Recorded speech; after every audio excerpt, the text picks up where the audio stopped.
घटना उत्तर प्रदेश के प्रयागराज की है। वहां पर रहने वाला राहुल, जिसकी शादी 8 तारीख को बड़े ही धूमधाम के साथ होती है, और जिस लड़की से उसकी शादी होने वाली थी वो भी उसके घर से कुछ किलोमीटर दूर ही रहती थी, और लड़की बहुत ज्यादा सुंदर थी, उसको पसंद थी। शादी धूमधाम से हो जाती है, लेकिन शादी की विदाई के बाद ही फौरन उसके दोस्त आ जाते हैं, उसको बुला लेते हैं। तुम्हारे लिए हम लोग बहुत जरूरी चीज लेकर आए हैं, तुम्हें तो अपनी कोई परवाह नहीं है, फिक्र नहीं है, लेकिन हम लोग तुम्हारे दोस्त फिक्र रखते हैं, इसलिए हम ये दवा लेकर आए हैं। और इस दवा को खाने के बाद जब तुम अपनी पत्नी से मिलोगे तो तुम्हारी शक्ति, अंदर की ताकत बढ़ जाएगी, और जब तुम्हारी पत्नी यहाँ से वापस अपने मायके जाएगी तो उससे तुम्हारा नाम ऊपर होगा, उससे जो तुम्हारी इंप्रेशन है बहुत ज्यादा बनेगा, क्योंकि फर्स्ट इंप्रेशन बहुत जरूरी था। और ये सारी चीजें दोस्त राहुल के दिमाग में डालते हैं और उसको कुछ दवाएं देते हैं और बताते हैं इस दवा को तुम 1 घंटा पहले खाओगे तो तुम्हारे अंदर की ताकत बढ़ जाएगी। दवा लेने के बाद राहुल वापस अपने रूम में आ जाता है, लेकिन पत्नी के रूम में जाने से पहले ही वो सोचता है कि जब मेरे दोस्तों ने बताया है कि मैं 1 गोली खाऊंगा तो इतनी ताकत बढ़ेगी, अगर मैं ज्यादा गोली खा लूंगा तो ज्यादा ताकत बढ़ जाएगी और मैं और ज्यादा ताकत अपनी पत्नी को दिखा पाऊंगा। तो इसलिए वो सारी दवाएं जो उसको दी थी दूध के साथ उनको खा लेता है और उसके बाद अपनी पत्नी के पास पहुंचता है। दोनों बातचीत करते हैं, मिलते जुलते हैं, प्यार मोहब्बत होता है, सब कुछ नॉर्मल हो जाता है। लेकिन जैसे ही राहुल की सुबह आंख खुलती है तो वो देखता है कि उसके प्राइवेट पार्ट पर कुछ टाइटपन है और बहुत ज्यादा वो सख्त है, लेकिन उसको कोई ज्यादा परेशानी नहीं होती। वो फिर अपनी पत्नी के साथ संबंध बनाने लगता है और इसी तरीके से जब जब उसको सुबह तक टाइम मिलता है बार बार अपनी पत्नी से संबंध बनाता है।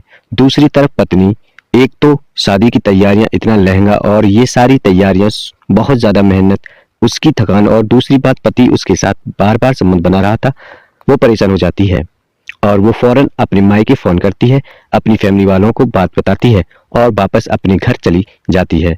उसके मायके वाले उसको समझाते हैं और दूसरे ही दिन और उसको वापस भेज देते हैं। लेकिन राहुल का जो प्राइवेट पार्ट था वो अभी तक सख्त था, टाइटपन पर था। वो अपने दोस्तों को ये बात बताता है तो दोस्त भी परेशान हो जाते हैं, क्योंकि उनको सिर्फ ये पता था कि इस दवा को खाने से क्या होता है, लेकिन इसके बारे में नहीं पता था कि अगर इसका कोई साइड इफेक्ट हो जाता है तो इस प्रॉब्लम का क्या हल। वो यही बोलते हैं कि तुम इंतजार करो, सब ठीक हो जाएगा। वही तीसरा दिन लग जाता है और राहुल की ये संबंध बनाने की बार बार की प्रक्रिया से पत्नी परेशान हो जाती है। वो उससे बोलती है, तुम जानवर हो या दरिंदे, तुम्हें जरा सा भी मेरे ऊपर रहम नहीं आता कि तुम इंसान नहीं हो, हर टाइम तुम्हारे दिमाग पर यही रहता है।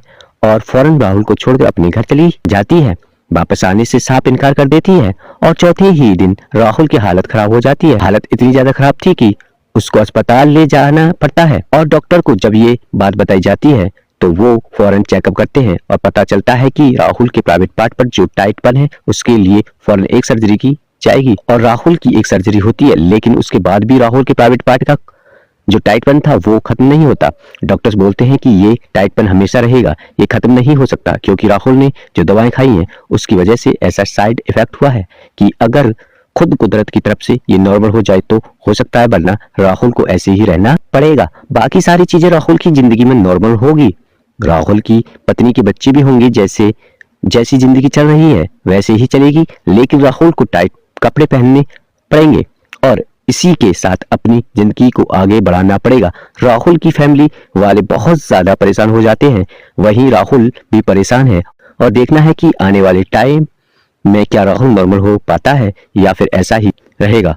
दूसरी तरफ पत्नी वापस आती भी है या नहीं आती, बहुत सारे सवाल हैं। लेकिन इस वीडियो से आपको यह सीख मिलती है कि आप जज्बातों में आकर सिर्फ अपनी ताकत को दिखाने के लिए ऐसी दवाओं का सेवन ना करें। हमारा वीडियो बनाने का मकसद सिर्फ यही है कि कृपया आप कुछ ऐसा करने की गलती ना करें, आपके लिए यह खतरनाक साबित हो सकता है।